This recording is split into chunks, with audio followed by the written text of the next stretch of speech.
The sun was slowly setting over Toledo, Ohio. Shadows stretched across the small, quiet neighborhood like long fingers reaching for the ground. It was the kind of evening where everything seemed calm, too calm. Kids were inside finishing homework and families were getting ready for dinner. Nothing unusual ever happened on these streets. Officer Reuben Colby had just pulled into the station after a long shift. He was tired. His coffee was cold and his eyes burned from too much driving. Just as he reached for the ignition to head home, his radio crackled. Unit 34, respond to a 10 to 29. Suspicious vehicle parked near Willow Creek. Black SUV with tinted windows. No movement for over an hour. Reuben sighed. One last call, he told himself. It was probably just a delivery guy taking a nap or someone waiting for a friend. But he knew he couldn't ignore it. The world had changed. Even in a quiet neighborhood, danger could hide in plain sight. He switched on his lights, not the siren, and drove off toward Willow Creek. 10 minutes later, Reuben turned into the peaceful street. Large trees lined the sidewalks and porch lights had started to flicker on. That's when he saw it, a black Chevy Tahoe parked at the far end of the street, alone. The windows were tinted dark, too dark. Reuben slowed down. Something didn't feel right. He parked a short distance behind the SUV and radioed back. Dispatch, I've got eyes on the vehicle. No signs of movement yet. Approaching on foot. His hand hovered near his holster as he stepped out of his patrol car. He walked slowly, each footstep quiet but firm. He kept his eyes on the driver's side window, but it was impossible to see inside. He tapped the glass once with his flashlight. No response. He tapped again, louder this time. Still nothing. Reuben's fingers curled tighter around his belt. He spoke firmly, trying to sound calm but commanding. Driver, roll down your window. This is the Toledo police. Nothing. A small voice in the back of his mind whispered. Something's off. He stepped to the side, placed his hand gently on the handle, and tested the door. It was locked. Then, suddenly, the driver's side window rolled down, just a few inches. Reuben's body tensed. Inside, he saw a woman. A black woman, mid-30s, wearing a dark hoodie. Her face was calm, but her eyes were sharp, watching, measuring, alert. Good evening, officer, she said quietly. Reuben lowered his flashlight slightly, but not his guard. Ma'am, I need to know what you're doing here. This vehicle's been reported for sitting too long without movement. The woman didn't blink. She didn't reach for anything. She just looked at him for a moment, then said softly, You need to be very careful with what you do next, Officer Colby. Reuben's jaw tightened. He didn't like threats, even quiet ones. Ma'am, step out of the vehicle. Slowly. For a moment, she didn't move. Then she reached down slowly, carefully, and opened the door. As she stepped out, Reuben noticed something strange. She wasn't nervous. She wasn't scared. She was calm, too calm for someone being confronted by police. She stood tall. Not in a proud way, but in a quiet, strong way. Her eyes stayed on his, and her voice was steady. I need you to lower your voice and keep your hands away from your weapon. Reuben raised his eyebrows. Excuse me. I'm not here to cause trouble, she said. But if you make a wrong move, you could ruin something very big. Something important. Reuben stared at her. This was not how people usually reacted. She wasn't drunk. She wasn't high. She wasn't panicking. She was warning him? He took a step back and placed a hand on his radio. Dispatch, I'm speaking with the occupant. No threat so far, but something feels off. Requesting a second unit. The woman's head turned slightly and her voice dropped. You just made a mistake. Before Reuben could answer, his radio crackled again, but this time the voice on the other end wasn't dispatch. Unit 34, stand down immediately. That vehicle belongs to a federal agent. Repeat, stand down. Reuben froze. His eyes flicked back to the woman. She pulled a small black leather wallet from inside her coat and opened it slowly. Inside was an FBI badge. Reuben Colby stared at the badge in front of him. FBI. His heart skipped. His mind spun with questions. Was this real? Could it be a fake? The woman kept her hand steady, holding the badge where he could see every detail. The gold glint of the seal, the name, the photo, everything looked official. Agent Janelle Rivers, she said, her voice low but clear. Federal Bureau of Investigation. Undercover. Reuben stepped back, unsure whether to be relieved or more alarmed. You're undercover? He asked, still gripping his radio. Then why are you here? Parked on a quiet street like this. Janelle slowly closed the badge case and slipped it back inside her jacket. Because I'm watching someone, she said. And now, thanks to your lights and radio, they probably know it. Ruben's stomach sank. You're saying I just blew your cover?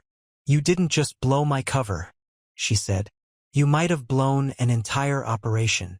Her tone wasn't angry, but it carried weight, a sharpness that felt like a slap made of words. Ruben looked around. The neighborhood still looked quiet, still peaceful. But now it felt exposed. You should have told dispatch, Ruben said. We would have stayed clear. Janelle gave a short, cold laugh. You think I didn't? You think I didn't file with Toledo PD?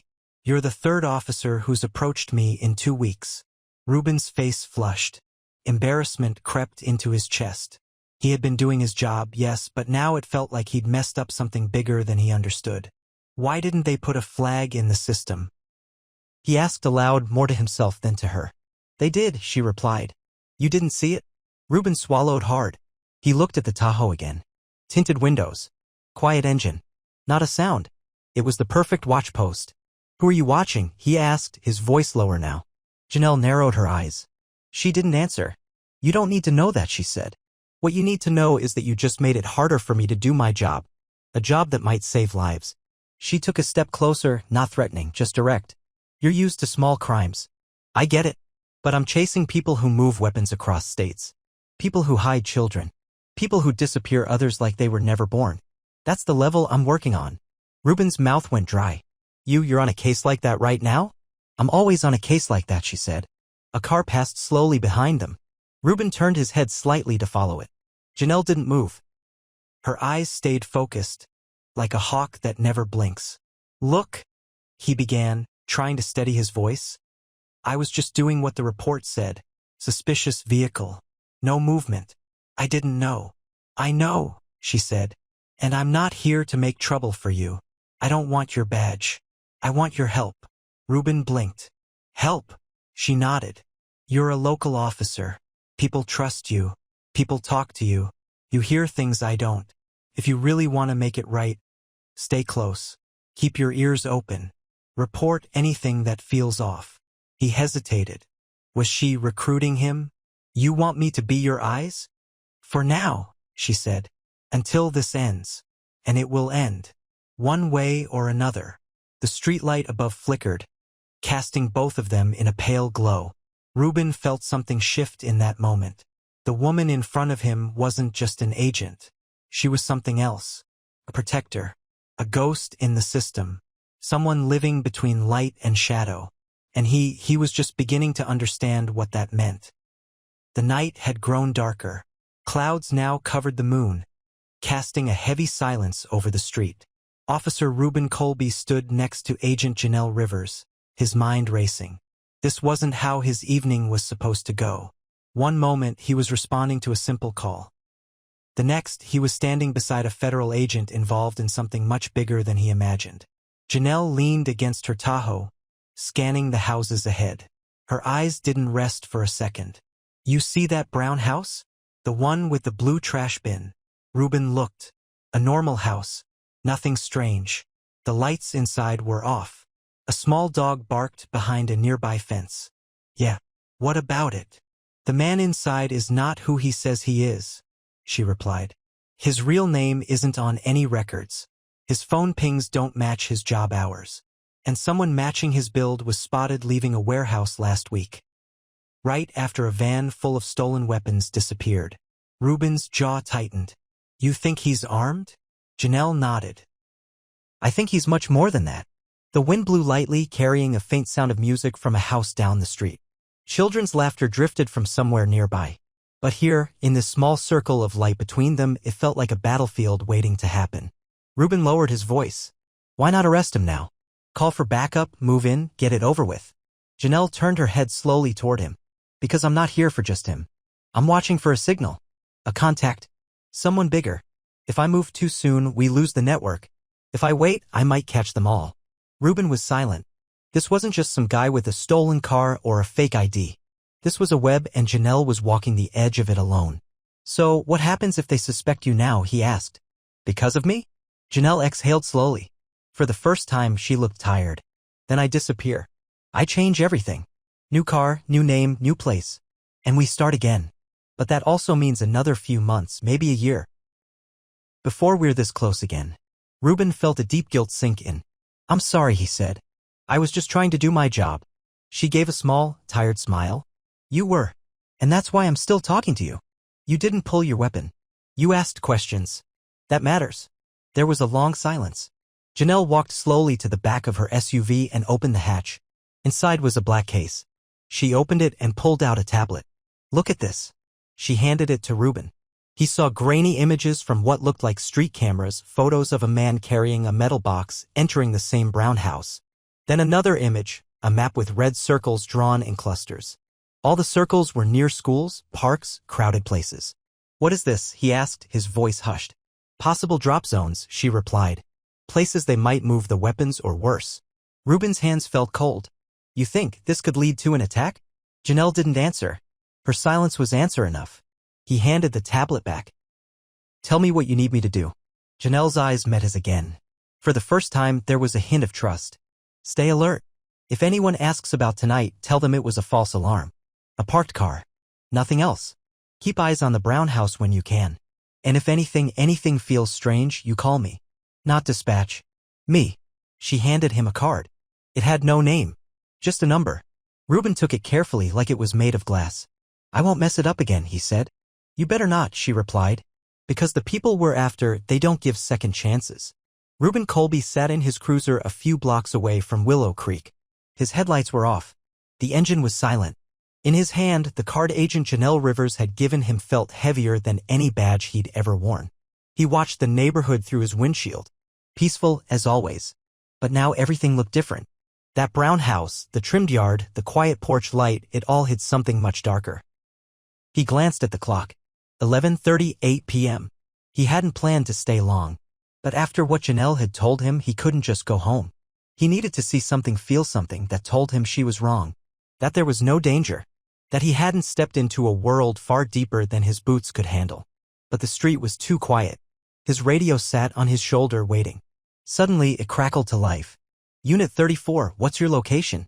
It was dispatch. Routine. But Ruben's heart skipped. He cleared his throat. Just finishing a call on Willow Creek. False alarm. Vehicle moved along.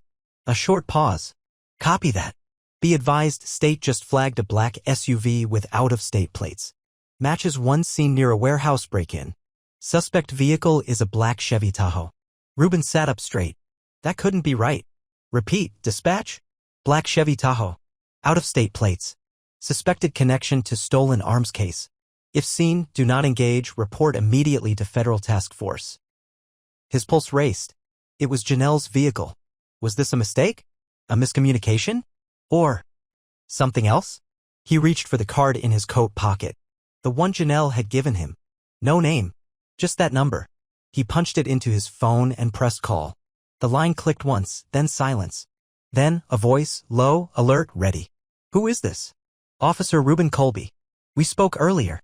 Willow Creek. Another pause. Then, why are you calling this number? Dispatch just flagged your SUV. They said it matches a suspect vehicle in a weapons case. Silence again. But this time it wasn't quiet. It was dangerous. They flagged it, she finally said. That means they're trying to smoke me out. Ruben's mouth went dry. You think it's intentional? It has to be. I told your department I'd be in the area. I filed with Federal Task Force. If my vehicle is on that list, someone wants me burned. You're saying someone inside the system is dirty? I'm saying this isn't just about the guy in the brown house anymore. It's bigger. Ruben looked again at the house. His mind spinning. What do I do? Janelle's voice was sharp now. Listen to me carefully. Stay in your car. Do not go near the house. Someone might try to flush me out or trap me. They might even think you're working with me now. You're not safe. I can help, Ruben said quickly. You are helping, she replied. But from now on, you're not just a patrol officer. You're a threat to someone. And they'll treat you like one. He heard movement on her end. Shuffling. A door closing. I'm relocating. I'll send you new coordinates later. Don't follow. Don't contact me again unless absolutely necessary. Burn the card. Wait, Good luck, Officer Colby. And be careful who you trust. Click. The line went dead. Ruben sat in stunned silence. For the first time that night, the stillness around him felt like a trap.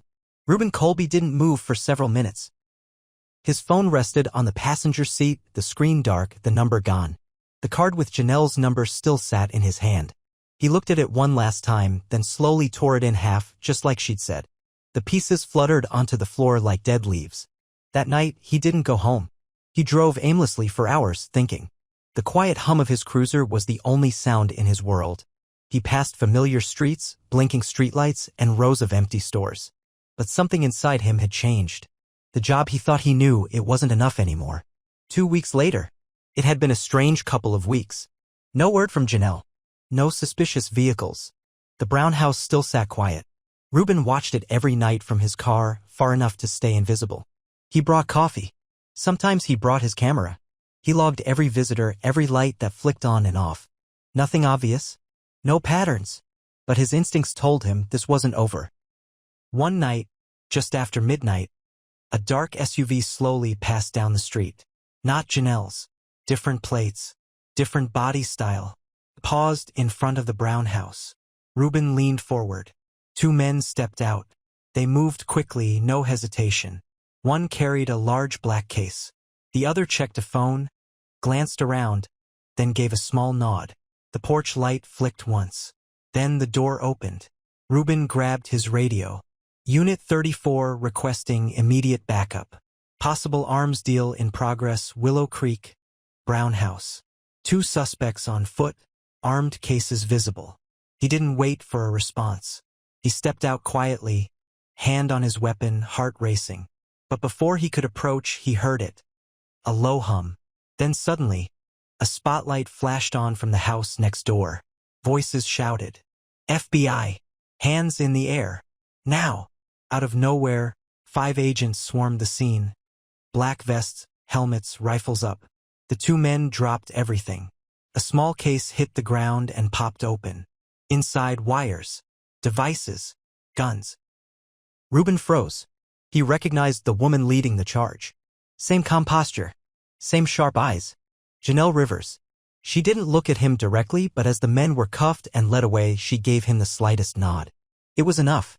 She had moved, changed locations, set a trap, and used those 2 weeks to prepare. The aftermath. The next morning, Reuben sat with the police chief and 2 federal agents in a secure meeting room. The men arrested were part of a growing arms network tied to several cities. The brown house had been a key drop point. Reuben's early call, his reports, his watch had helped close the loop. One of the agents turned to him. You ever consider transferring to federal?